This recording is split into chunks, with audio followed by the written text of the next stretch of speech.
Let's go, brother. versus Aurora Game Gaming pertama, Philippines last Onic night. versus Now they're gonna be Aurora, facing up Turki. against Aurora Gaming from Grand Turkey. final ya.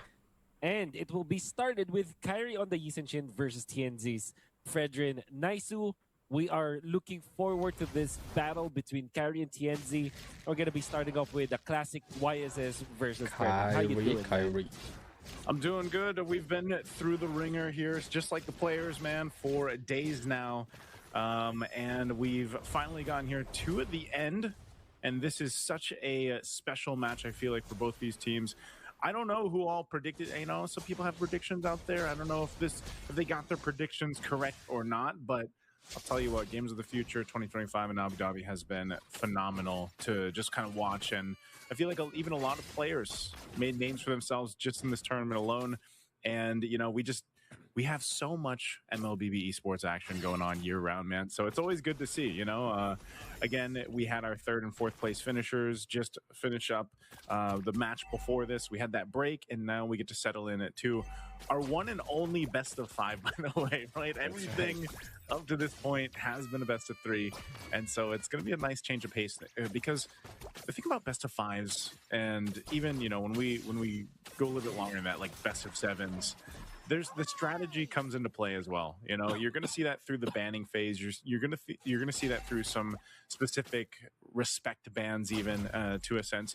I mean, even if you look at Onic Esports' lineup here, like there's signature picks here, right? I mean, yeah. Sans as well on this Kadita, one of the few players that still brings this hero to a match. And like this, I mean, they're already going to start early on. Quite a bit of pressure here on Lunar. He's 1 hit away, but he's still going to be going. Kyrie will get the last shot off, but it is going to be a trade. The 1-for-1 for now. TNZ looking for more. Kyrie trying to disengage. Keyboy might have to sacrifice himself, but Kyrie rejoins the fight. And here comes Luffy as well. It's all this action under the 2-minute mark.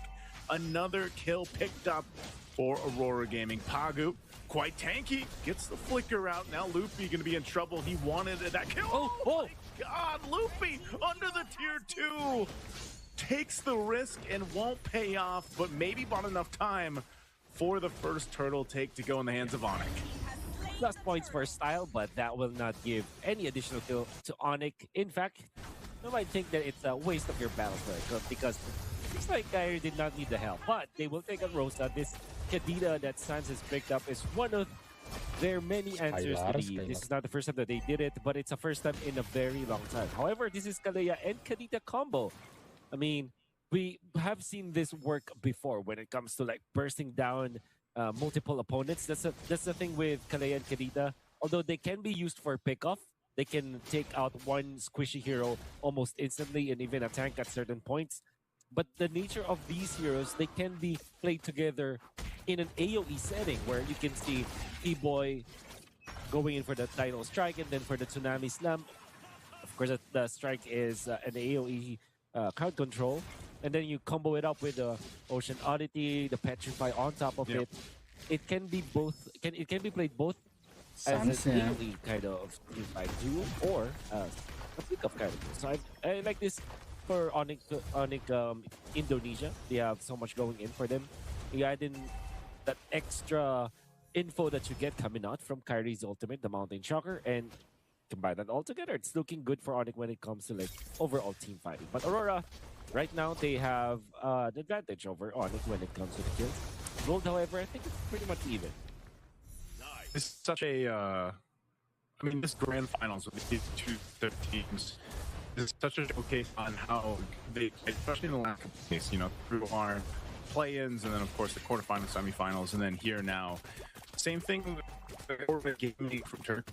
Again, you know, the way that they've played has been so good. Pagu, especially, man. I don't. For me, it's like roams. Maybe that's because I also just I always keep an eye on the roams because I play roam so much. But Pagu has been a standout roam. Keyboy is Keyboy, man. Like Keyboy he's known for making these amazing plays on any of the roams he plays. But look at Pagu, just as I mentioned him, and that's exactly what I'm talking about with the tech charge, knocking 2 up. Onic Esports still gonna go for the fight. They want to counter it out. TNZ's gonna be the one to fall now. Pagu quite low. Onic looking for more. Loopy won't get the Landshaker down, and Keyboy now on the disengage with Lunar just dancing around him on this Uranus. He's gonna push him out. Sans. And the Sands also quite low. Sugi boom goes in between the two turrets to clean up a kill. And this is what I'm talking about, man. Great team fighting on both fronts. Oh, great team fighting for sure for Aurora. Lupi wants to get something out of this, but actually misses it. There are 5 members of Aurora ganging up onto this Lapu-Lapu. Has the flicker out. He's taking the time. Will he actually survive against 5? It seems like that's the answer. He's a brave fighter, Wolf. He's a brave fighter. Yeah. He just went like 1v4 by enough time. I think it was 1v5, right? But 1v5. Don't try this at home, guys. Only pro players can do it. Only professionals can do it. Onic Esports may have lost that fight. I think you would even say that Aurora dominated them in that fight. Had it not been for the death on TNZ, the fight would have not prolonged. And there was a split push coming up from Skylar up top. That's why they cleared out that turret up top. Sneaky Boom had the best experience during the entire exchange because he got a kill in a double lane. So it's going to be good for Aurora. Well, they're going to force this Tsunami Slam not over the wall that they were looking for, but the setup anyway with the rough waves. TNZ, it falls all around the purple of Onic Esports. Pago on the run. Lunar trying to get away. He pops the Consecrate, gets the speed to move. And Lunar will survive, but Aurora Gaming set up for that fight around Onyx's purple buff, and they end up losing their jungler. So Onyx making a statement, hey, get out of our jungle. Nice defense coming out from Onyx, especially in how they connected with Ludwig eventually. Good disengage though for Aurora Gaming. They cut their losses. They know that the idea was there. They could have invaded against Onyx, and if they were successful, it would be a great play for them. However, because of that, they have lost their jungler, and they also lost their bottom lane turret. Skylar's just super active when it comes to these objectives. Was able to get the push up top after helping in this purple take, or anti-purple take. He immediately went to the bottom lane unscathed by Aurora Gaming. I think that Skylar's movements in a macro sense has been smooth, and Onic are very happy because of that. They're up by almost 2,000 gold, and now it's the 3rd turtle of the game. A little energy eruption there on Keyboy. Go ahead and jump on out. Turtle's coming up, last word of the game. We'll see who is able to claim it. It's been really close turtle fights now, back-to-back, or just fights breaking out around this. This time around, though, the difference is Skylar is going to be a part of this fight. There's the initiation, Tsunami Slam, but on the backside, too, they're going to put pressure on Kyrie. But Skylar is unleashing on the carry, shredding through the tankier members of Aurora Gaming, and they might lose their jungler, too, as TNZ falls. And now the turtle goes over to Onic Esports. They got 3 kills and a turtle. Oh, man, what this game is teaching us is Keyboy on the Kalei is just too good. I think the Master is way off the charts. I tried to get the make a play onto Lunar, but that's a Uranus.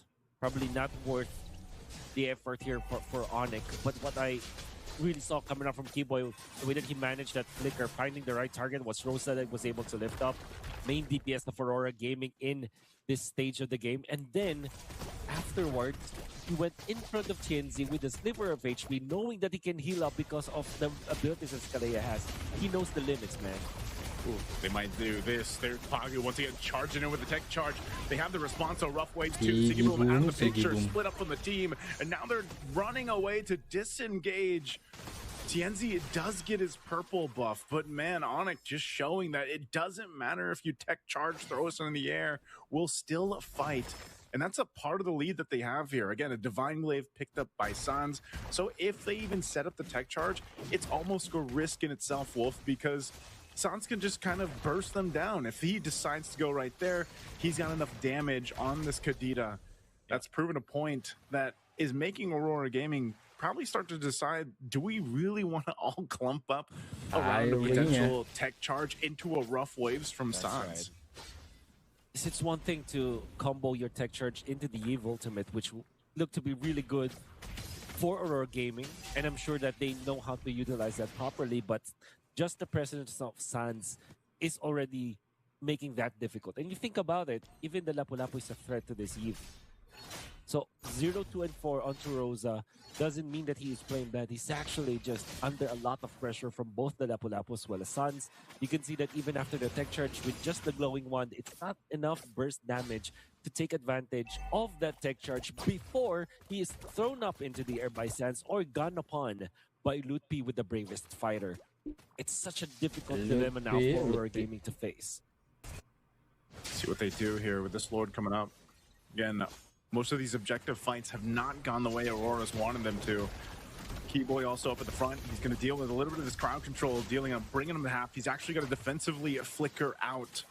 So Aurora Gaming gets that out of the picture. That's something that Keyboy can't use now, which is a minor advantage for Aurora Gaming not to get set up in that way.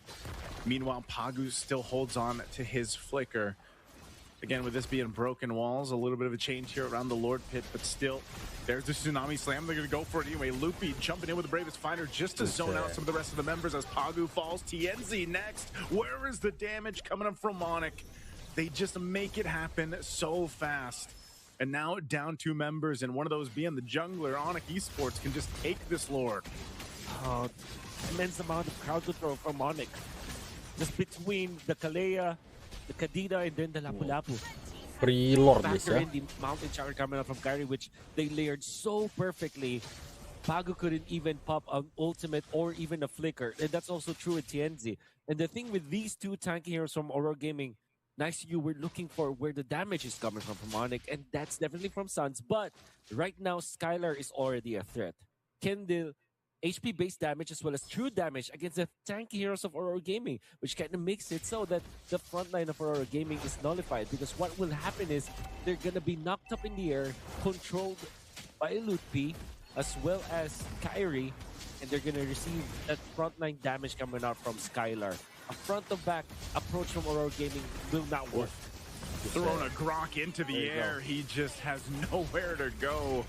Pagu definitely feeling that one. An energy eruption into the RWM. What a huge setup again with the Petrify. San's able to set things up. Keyboy does go down, but they trade it out. A blazing duet from Siggy Bum will keep them at bay a little bit farther.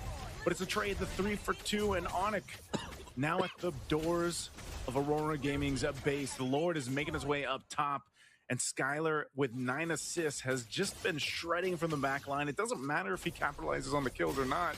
He's able to pump out that damage. As you see on Lunar, Lunar trying to get away.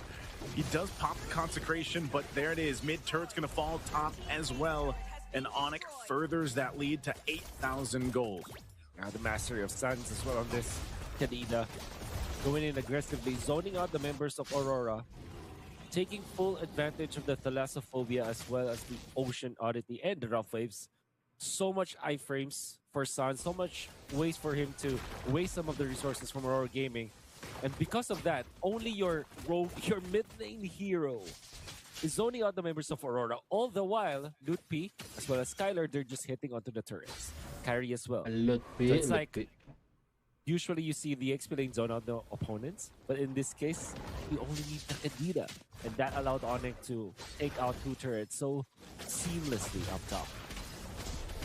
With this, they might not be able to get this last turret, but right now, they don't really have to. They can wait 40 seconds for that Lord to come up, get ready to march in the base one more time. And, you know, that's the difficult part is if it is Pagu that gets Tsunami Slam, man. I mean, you know, he's got a Dom Ice, Athena Shield. He's working on his next item, his 3rd one. You usually see this with the roamers anyways. They go a bit of a, you know, like a chop suey build is like we like to call it over here. But, man, you're a Grok. You're probably maybe now 2nd the tankiest, other than maybe Lunar. But even so, when you get thrown in the air, maybe before you even get slammed in the ground, you're like half health shredded out if Skylar and Sans are doing the work on you, you know? And that's not a place you want to be in.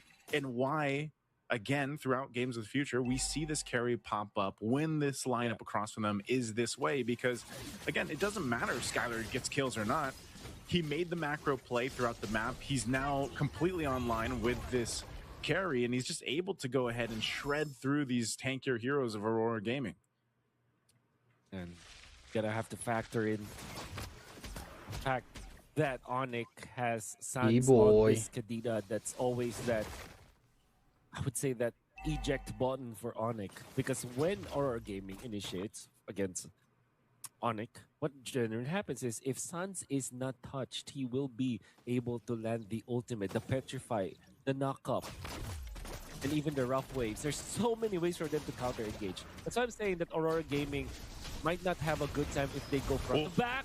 Keyboy's gonna do it anyway. He's gonna be the one to start it. Rosa is gone. A big part of the damage profile out of the picture. What can Aurora Gaming do on this push? Onic full force with the Lord. Takes down the last turret. Lord's gonna finally go down. They wait for their moment here. They can clear out the waves. Aurora Gaming with 4 members will be able to clear this out. Another wave pushing in. It's still empowered here in the mid lane. Rosa still a bit of ways here. Does Onic decide to go for? Sans jumping in too. They're going to force it out. Ooh, there's sad. a blazing duet. Ooh, It's actually doing Keyboy. a ton of damage to Onic as one goes down. Immortality going to be popped here on Pagu. But the Mountain Shock going to be used as Kyrie picks up Omega. Skylar finally gets the first Okay, kill good, of I his guess, yeah. game. And they'll take game 1 in a dominant fashion. GG dah, GG dah. Dominant fashion indeed. And I think my MVP for this game probably is Keyboy. But then whoever drafted this Kadida against the composition of her kind of makes me think that, yeah, Onic, they came in prepared against GG ya. this Aurora